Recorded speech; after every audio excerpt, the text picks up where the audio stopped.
Tengo buena voz de barítono. Entonces, bienvenidos a la conferencia de Gustavo Bertolotto. Gustavo, como habéis visto en el currículum, es uno de los personajes significativos en el ámbito de la programación lingüística. Vamos a resumir un poco todo lo que sería la parte curricular, porque es extensísima. Simplemente deciros que el enfoque que vamos a llegar es de la programación neurolingüística a la programación orolingüística. Cómo la palabra es capaz de modelar distintos estados del ser y llegar también a complementar estos estados. Simplemente os dejo con él, que lo disfrutéis y eso mismo.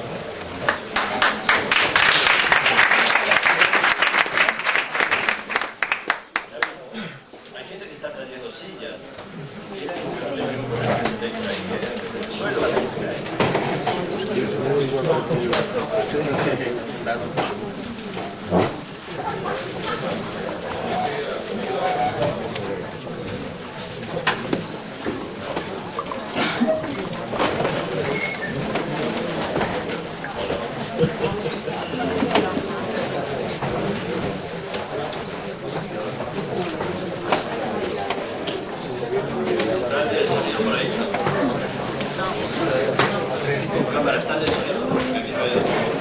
Enciéndelo a ver si te...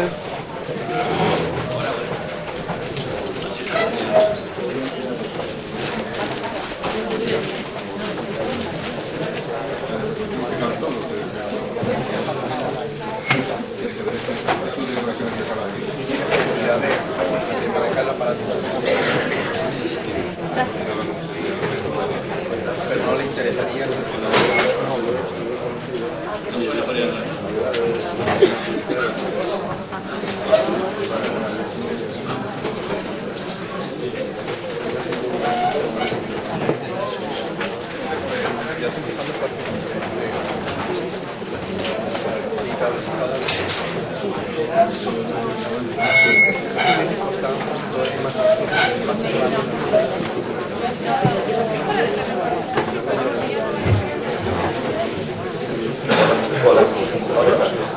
Ahora.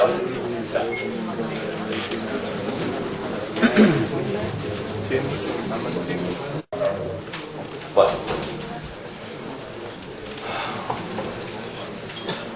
¿Tenés el mejor asiento del mundo? ¿El suelo? Buenas tardes. Bueno, como dijo Xavi, mi nombre es Gustavo. Creo que las cosas más importantes que me han pasado en mi vida me han pasado de forma casual, sin yo quererlo, sin yo buscarlo. Es decir, por el solo hecho de que uno va por la vida ahí un poquito abierto. Y un día, esperando el turno para que me cortaran el pelo en la peluquería, pues estaba hojeando una revista científica, estas que hay en la peluquería masculina. ¿Cómo se llamaba esta? No me acuerdo, pero tenía unos modelos científicos maravillosos de chicas, por supuesto, ¿no? Y entre tantas cosas de estas curiosas que hay en ese tipo de revistas, me encuentro con que había un artículo que hablaba de la programación neurolingüística. Yo en aquella época me dedicaba a hacer cursos de desarrollo mental, cursos que tuvieran que ver con el conocimiento personal, con el desarrollo humano, vamos a decir así. Desde el año 80 me dedico a eso aquí en España. Yo nací en Argentina y vivo en España gracias a Videla. No sé si sabéis quién es ese señor, ¿no? Resulta que en aquella época un médico que me atendía me dijo: oye, para ti sería muy importante seguir respirando. Seguir respirando. Bueno, no sé por qué me vine para aquí. La clave es que ya había empezado yo a dirigir estos cursos en Argentina y, bueno, al poco tiempo empecé a generarlos aquí también en España. Y en esta búsqueda de cosas, al leer aquel artículo, al mirarlo más que leerlo, la primera idea que me vino a la cabeza fue una médica nada más. Está fuera de la idea, es decir, la PNL que sirve para dirigir reuniones de empresas y al mismo tiempo sirve para hacer magia y al mismo tiempo sirve para caminar sobre el fuego, como eran las fotos que había ido. ¡Ay, qué pasada!, ¿no? Pues el mismo pensamiento que tuve cuando me hablaron del quantum por primera vez. Esto sirve para todo, qué pasada, ¿no? Es una médica nada más. Después, cuando uno se acerca a estas cosas, se da cuenta de que más allá de lo aparente hay cosas muy profundas. Con la PNL me ha pasado igual que con el quantum, que uno va encontrando muchas cosas profundas en la medida en que va caminando. Está claro que aquel artículo hubiera quedado por ahí sin más, hasta que, si no fuera que al año siguiente, o a los pocos meses, mi profesión original universitaria es economista y estaba dando cursos de comunicación en la Cámara de Comercio aquí de Madrid. En aquella época vivía yo por aquí. Y entonces en uno de esos cursos, viendo una de estas revistas que aparecen por allí en la zona de empresas, me encuentro que había un artículo sobre PNL aplicado en la empresa.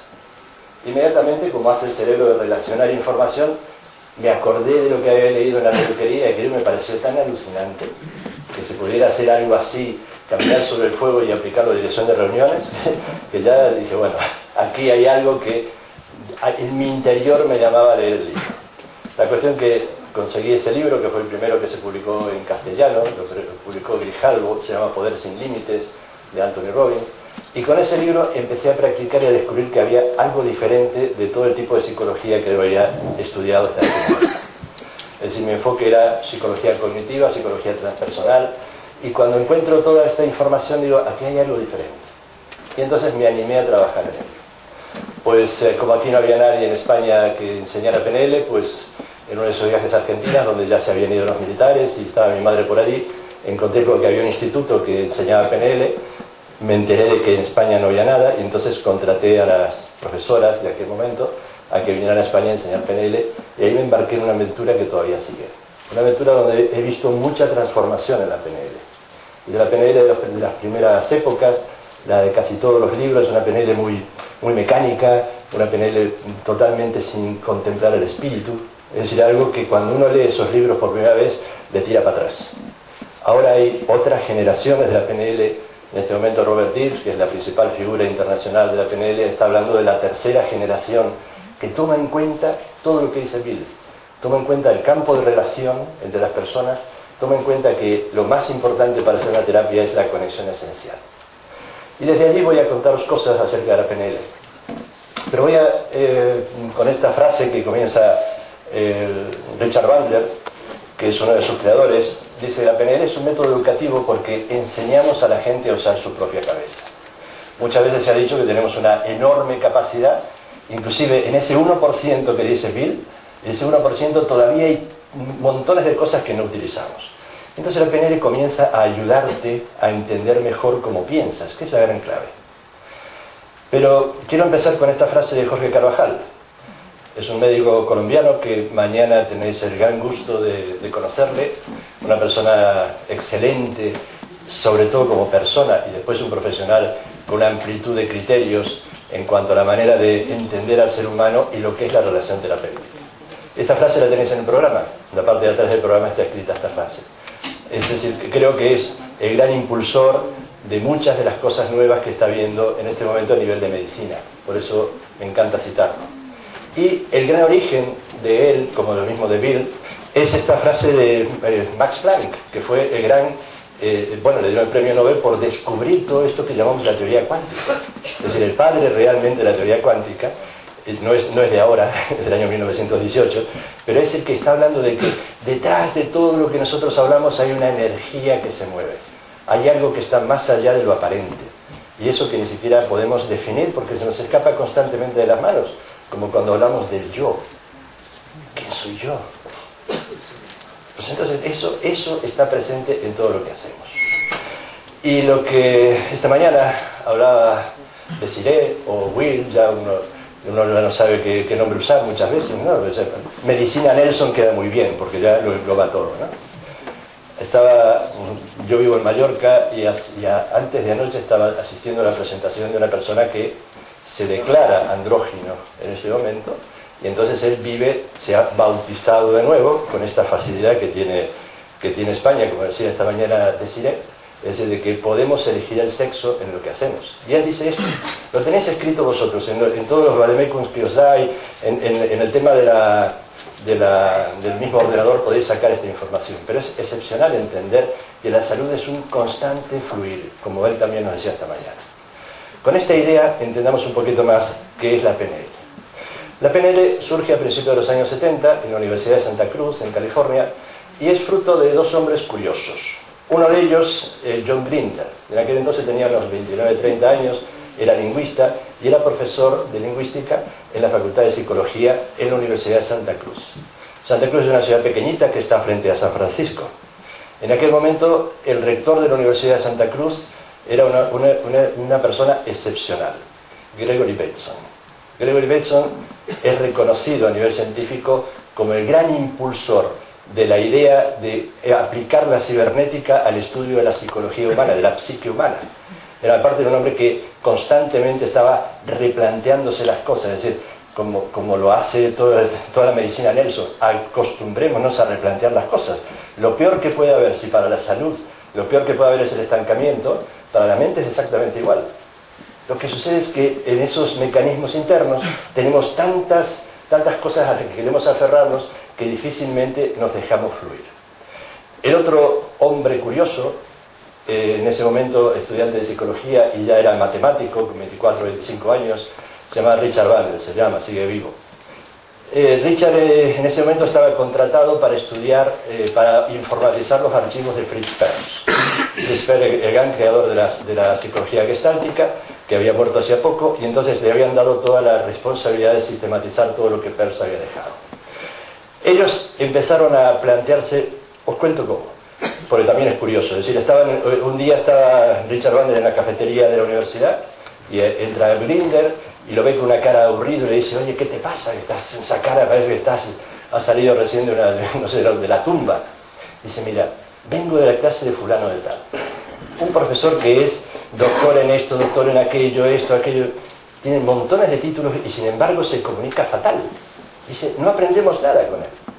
¿Qué pasa? Dice, ¿cuál es la diferencia? Dice, porque aquel otro, y habla de otro profesor, que pues es únicamente psicólogo y nada más, resulta que tiene una capacidad de comunicar con nosotros que nos moviliza, nos hace aprender, nos empuja. Dices, tú que eres lingüista, ¿por qué hay gente que se comunica tan bien y otra gente que con tantos conocimientos es fatal? Y entonces Grinder, con esta historia de la lingüística transformacional, que era lo de moda en aquellos años, empieza a esbozar una explicación, pero Bandler con esa mentalidad matemática le destrozaba todo lo que le decía al otro. Al final, al cabo de un rato, Grinder le dice, oye, ya que eres tan listillo, ¿qué te parece si nos ponemos a estudiar a buenos comunicadores filmando y utilizando la informática? Venga, ese fue el desafío. Hablaron con Bateson, Gregory Bateson le facilitó la conexión con personas excelentes en el mundo de la terapia y de la comunicación. La primera de ellas fue Virginia Satir, que fue la gran impulsora de la terapia sistémica. Esto que estamos hablando hoy de holismo, holístico, en definitiva es sistémico. Entonces Virginia Satir, desde el año 70, empezó a hablar del sistema, que si nosotros no entendemos el entorno en el que vive una persona, como bien decía esta mañana Desiree, pues resulta que no podemos entender por qué está enfermo. Es como un drogadicto. Tú sacas a un drogadicto, te lo llevas al campo, lo llevas 6 meses, lo desintoxicas, le cambias los patrones, viene desintoxicado y curado. Si vuelve al entorno y nada ha cambiado, al cabo de 3 semanas, un mes, está nuevamente en las mismas que antes. Entonces, si entendemos lo sistémico, si entendemos lo holístico, tenemos que tener muy en cuenta el entorno de la persona. Es esencial.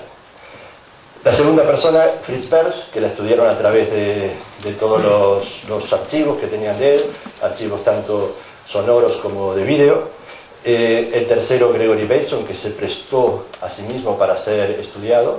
Bateson junto con Waslavic en el año 70 escribieron el manual de la comunicación humana, con el cual cambiaron todos los conceptos de la comunicación. Y la última persona de los primeros que ellos estudiaron fue Milton Erickson. Milton fue un médico especializado en hipnosis, que tuvo la característica de tener una enfermedad bastante chunga. En la adolescencia tuvo poliomielitis, se sanó a través de su propio esfuerzo, aparte de la medicina, pero después tuvo la desgracia, vamos a decir entre comillas, de que tuvo una recidiva de la enfermedad cuando tenía 50 años. Esto es nefasto. Una recidiva con 50 años de la polio es una enfermedad gradual que llega a paralizar totalmente a la persona. En el caso de Bateson terminó pudiendo hablar, mover la cabeza y una mano. El resto estaba totalmente paralítico. Y él decía que esa enfermedad había sido para él maravillosa, porque le había permitido entender la comunicación humana, pero en esos entresijos tan pequeñitos de las cosas que no sabemos que decimos. Entonces, estudiándole a él, comprendieron algo fundamental, él y a las otras personas, de que todos los seres humanos nos comunicamos de una forma distinta. Y nos comunicamos de una forma distinta, variando constantemente la información de cómo nos movemos y lo que decimos. Y eso está basado fundamentalmente en que todos pensamos diferente. Es decir, tenemos estructuras similares, tenemos un cerebro maravilloso, tenemos unas enormes capacidades en cuanto a la comunicación, pero cada uno la utiliza de una forma distinta. Este es el gran secreto de la PNL. Empezar a descubrir que esa manera de pensar que cada uno tiene es diferente. Te parece que el otro está entendiendo, pero vaya a saber lo que está entendiendo el otro. Bien, sigamos. La gran pregunta que te hace la PNL es, ¿tú sabes cómo piensas? Este es el primer planteamiento. Porque si tú sabes cómo piensas, podrás empezar a entender muchas de las cosas de por qué haces lo que haces, por qué piensas así, por qué sientes de esta manera.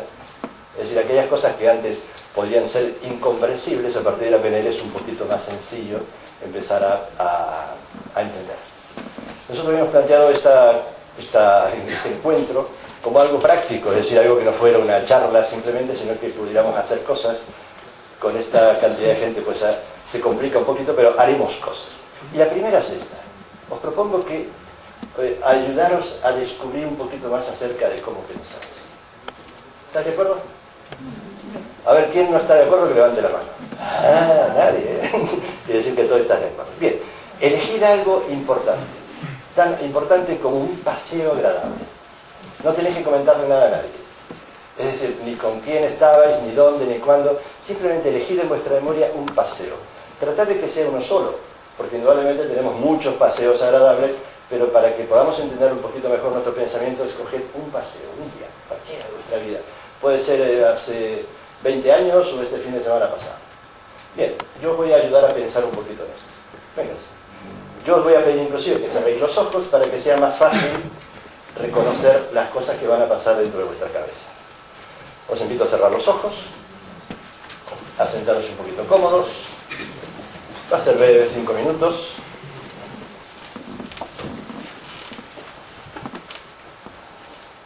Relaja un poco el cuerpo. Sabemos que somos una unidad psicosomática, energética, espiritual. En la medida en que tu cuerpo se relaja, tu mente también. Y ahora recuerda el día de ese paseo en el que vas a concentrarte ahora. ¿Cómo estaba el día? ¿Cómo era? Si estabas con alguien o estabas solo. Y comienza a recordar, a pensar en cómo sucedieron las cosas durante ese paseo.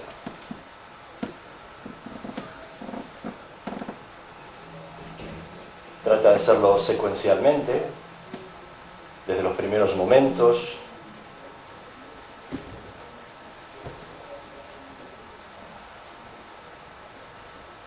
Ve recordando situaciones diferentes del paseo, por ejemplo, alguna situación un poco quizás de apuro o la más desagradable de todo el paseo. Trata de recordarla, de pensar en ella.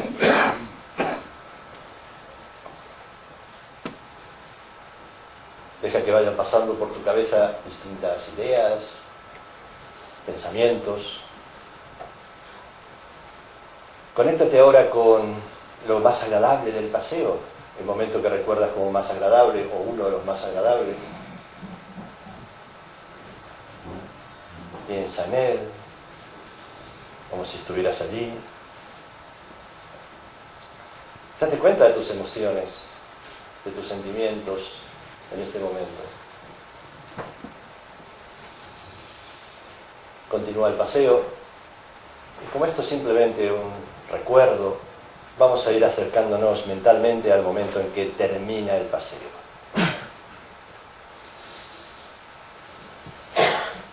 Ve recordando el momento en que finaliza el paseo.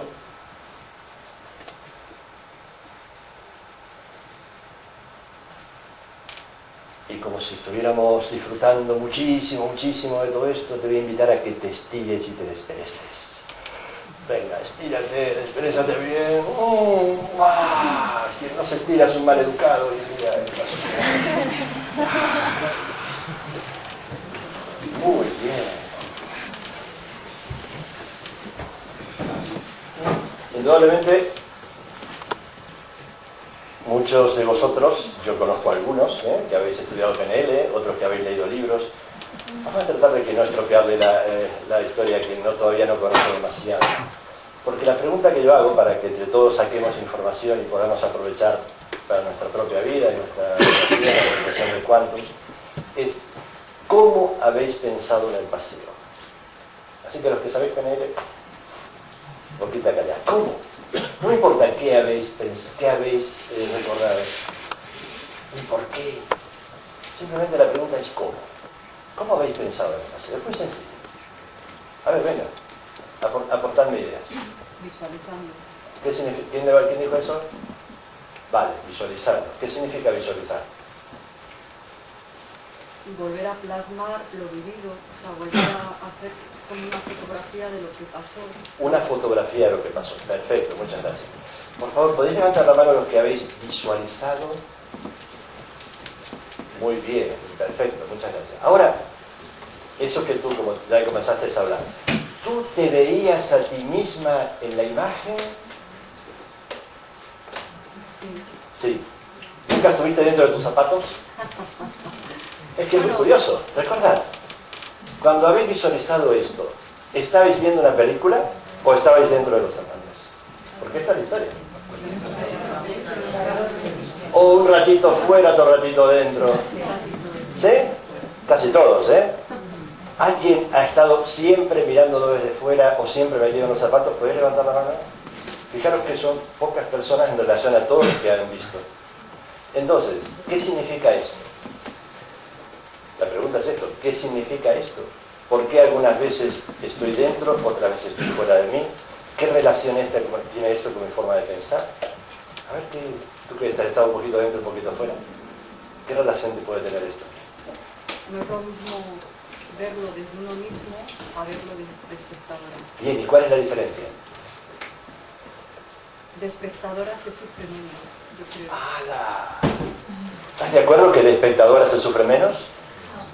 No. Fijaros que no. Qué casualidad. ¿Por qué no? Venga, venga, cuéntame. Venga, ven, cuéntame por qué. Porque no te entendí, perdón. No sufres como espectadora. O sea, no sufres nada. Es que, chica, todo depende, claro. Pero en este ejercicio, en este juego, es decir, si uno se mete como espectador, indudablemente baja la intensidad emocional. ¿Entendéis? Mientras que cuando uno se mete dentro de sus zapatos como si estuviera viendo eso, pues indudablemente aumenta la intensidad emocional. ¿Sí?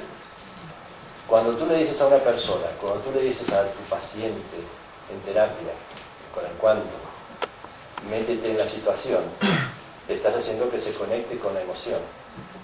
Si tú le dices, mírate en esas circunstancias, lo que produces es que la persona se disocie y entonces baje la intensidad emocional.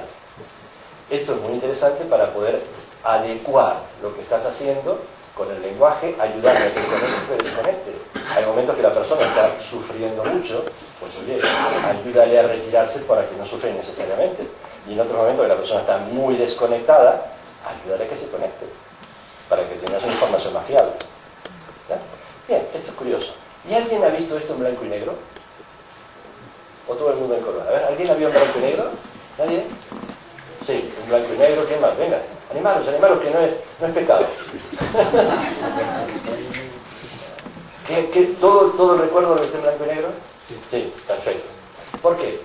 ¿Qué otra manera tenías tú de pensar? ¿Cómo pensabas lo que pensaste en el pasado? No hablo español. How you don't speak it? And how? Speak Spanish? English? Yeah. ¿Portugués? Português. Ok, fala português também. Português. Como você pensava nisso? Como pensava? Sim. A preto e branco. Som. Som. Não tem nenhum sonido, não tem nenhum som? Não. Não. Não. Não tem algum cheiro? Não. Não. Só movimento. Só movimento. Ah, perfeito. Sim, obrigado. Ya uno sabe lo que habla.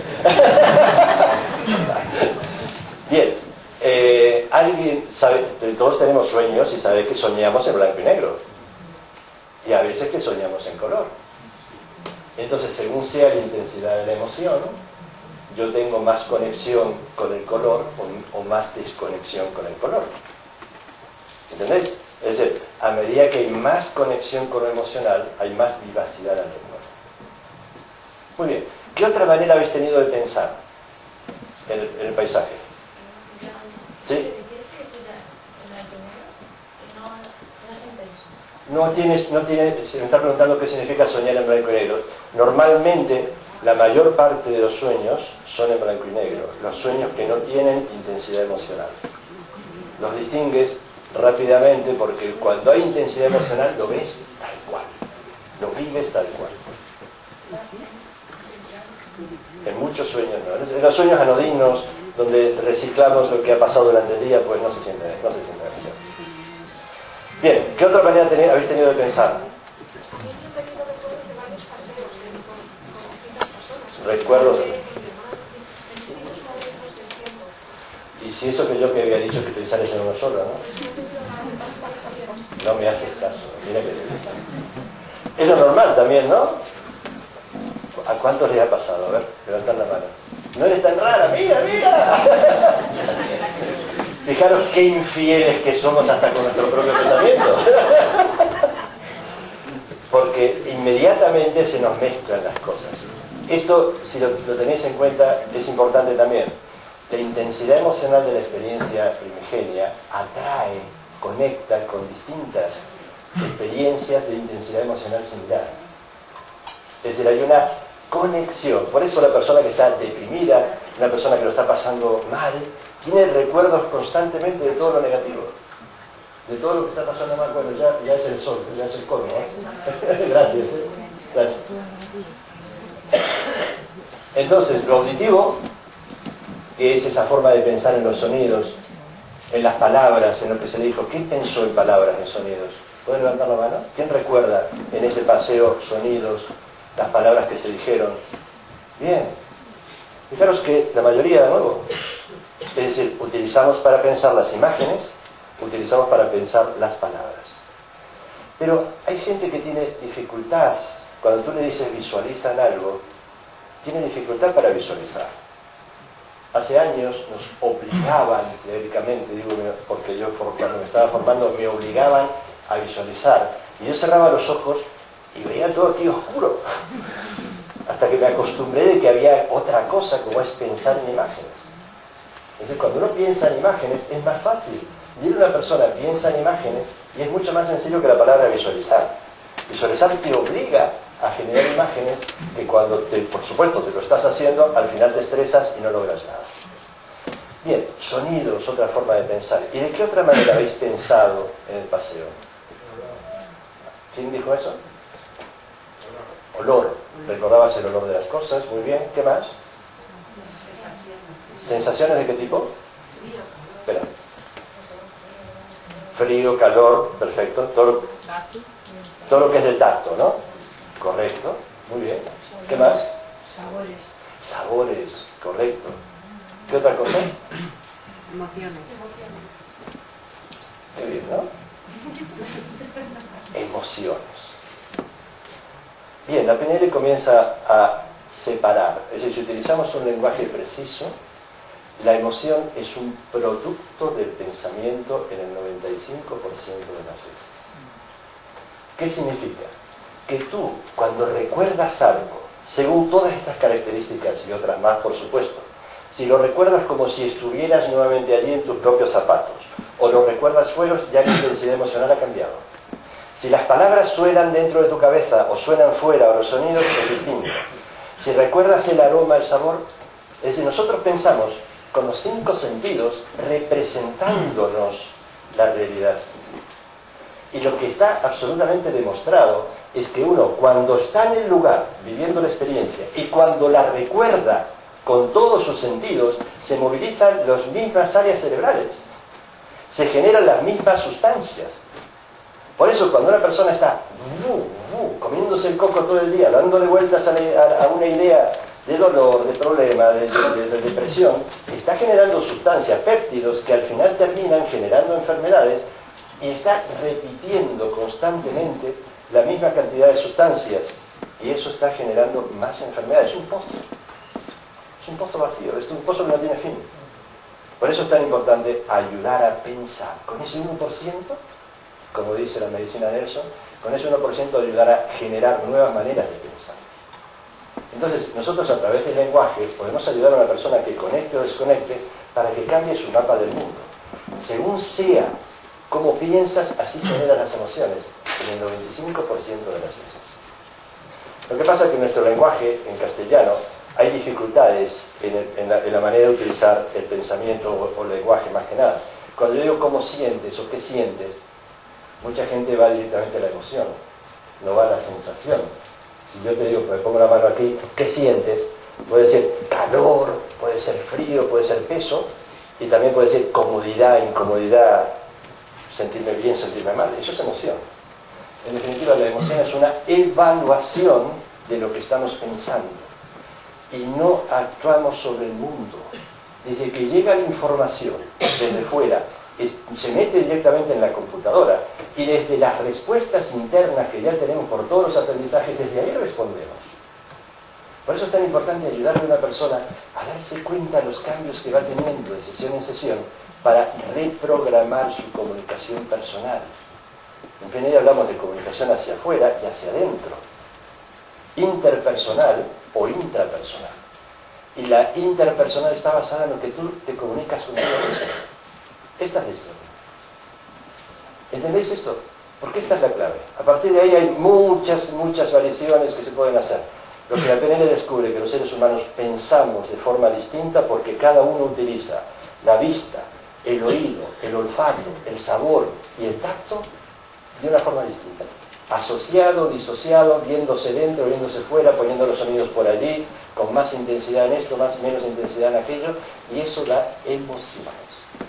Y acordaros que la inteligencia es emocional. La inteligencia no es cognitiva solamente. Fundamentalmente es emocional. Si de los primeros momentos de nuestra vida tenemos emociones que facilitan el aprendizaje, va a ser mucho más sencillo aprender toda la vida. Va a ser muchísimo más sencillo que podamos utilizar todo lo que hagamos en la terapia con una persona que ha tenido emociones positivas en los primeros momentos de su vida.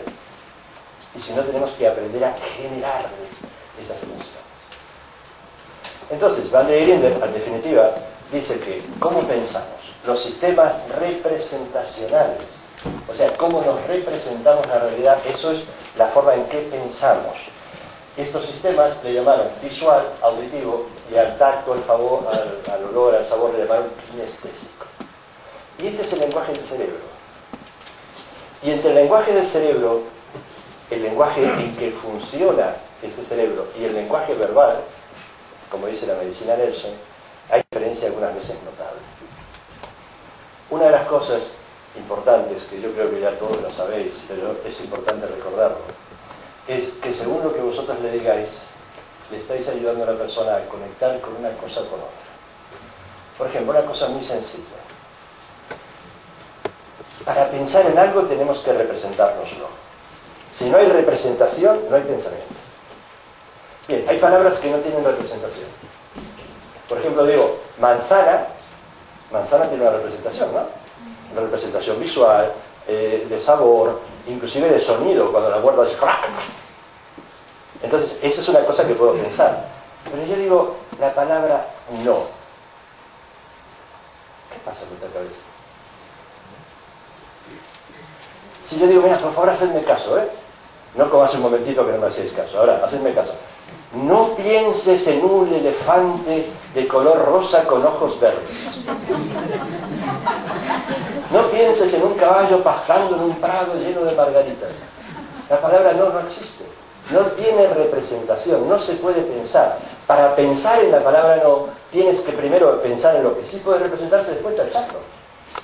Esta es la clave. Si tú le dices a una persona, no te vas a sentir mal, es que le estás dando la orden de que se sienta mal. Si tú dices, no quiero comer chocolate, te estás dando la orden de comer chocolate. Porque el cerebro tiene que generar pensamientos que a su vez generan reacciones fisiológicas en el cuerpo para después borrarlo. Entonces, decide a las personas lo que sí queréis que piensen. ¿Quieres que pienses en algo positivo, agradable, potenciador? Dile eso. No le digas, no pienses en que eres un desgraciado que te están comiendo las ratas. Porque lo está pensando, estás conectando con eso. Yo tuve un ejemplo maravilloso en estos años que estaba comenzando a aprender PNL. Mi mujer de aquella época, teníamos 2 niños mellizos, que allá hay gente que lo conoce. Entonces, estos niños estaban en los primeros años, creo que tenían 3 años, 2, 3 años, estaban tocando la mano, metiendo los dedos por todos lados. Y un día, pues, llega de la compra y se cae una botella de aceite en el salón y, bueno,